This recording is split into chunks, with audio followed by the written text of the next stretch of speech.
Prvýkrát vidím takúto galériu a ona je na zámku. Ja som ani nevedel, že to niečo také existuje, že vás voľne nehajú na Slovensku, moc nemáme tu behať. Pohľadali ma tu natáčať úplne bez problémov.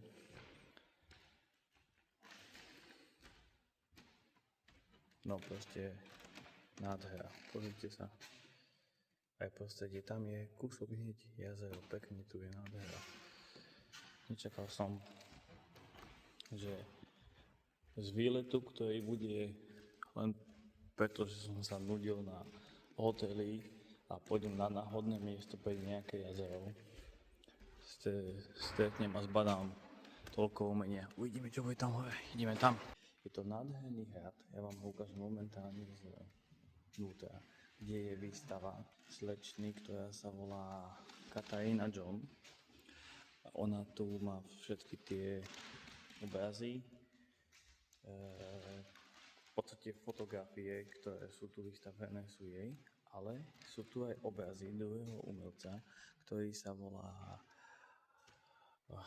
Manfred Gunes a ten má všetky tie malované, čiže toto obrazy, fotky, čo sú tu, sú tej Kataríny Jones a takéto malované sú toho Manfreda M. Gunesa. Je to tu naozaj pekné, môžete vidieť za mnou vedľa všade a hlavne si môžete niektoré z tých, je to tu fakt nádherné, musím som zase povedať. A úplne to tu vystihuje, že je to v hrade alebo v zámku v paláci, neviem to opísať, a kde vlastne tu umenie dostáva, podľa mňa dostáva ešte taký ďalší nádych, lebo nie je to len obyčajná moderná galéria, je to historické pamiatke, ktorá je naozaj pekná. Ukážem vám aj okolie, ako to tu vyzerá potom zvonku. Sú tu nielen obrazy, toto potom zablurujem, nie sú tu len obrazy, aj ja to zablurujem, ale aj takéto výstavné kúsky a taktiež si môžete byť niektoré z týchto, vlastne väčšinu z tých vecí, čo sú tu vystavené, a nie v tejto miestnosti, tieto druhé sú na kúpu. Takže je to pekné.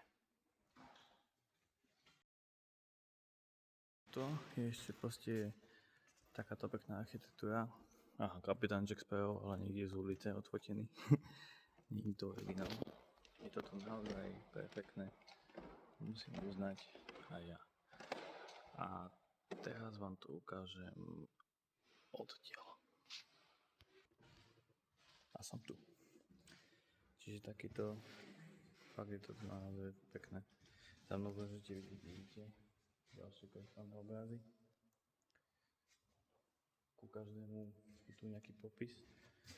Len po nemecky ja nerozumiem, ale určite si ho rád nechám preložiť, lebo ma zaujíma, o čo sa tu jedná, čo tým chceli autori povedať.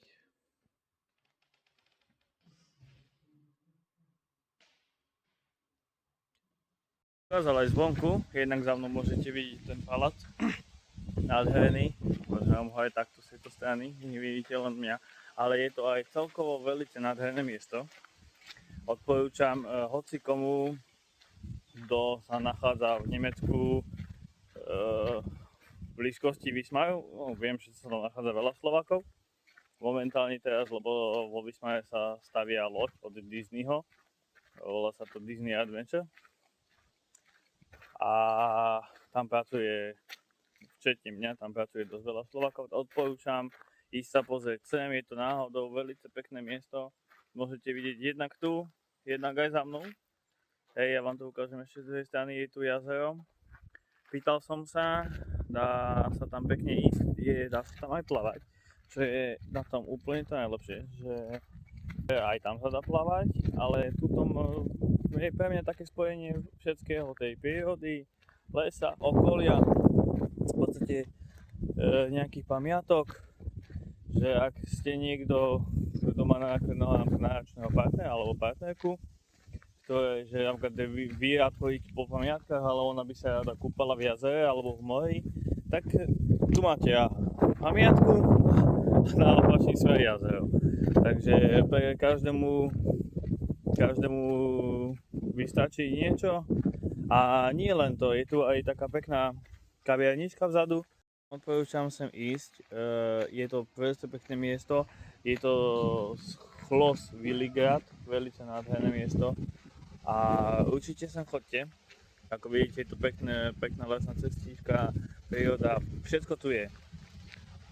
Rozhodne to vyskúšajte pre ľudí, čo sú v Nemecku a sú tu za prácou a sú v blízkosti Wismaru, Schwerinu alebo v Rostoku alebo tých, ktorí nie je to ďaleko.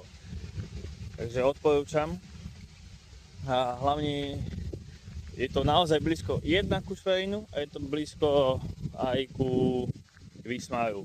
Je to tak na poli cesty medzi Schwerinom a Wismarom. Áno, viete sa ísť okúpať pri more, lebo kúsok odtiaľ to je aj more. V podstate nejakých 20 minút cesty, sú tu aj nádherné pláže, neďaleko, odporúčam.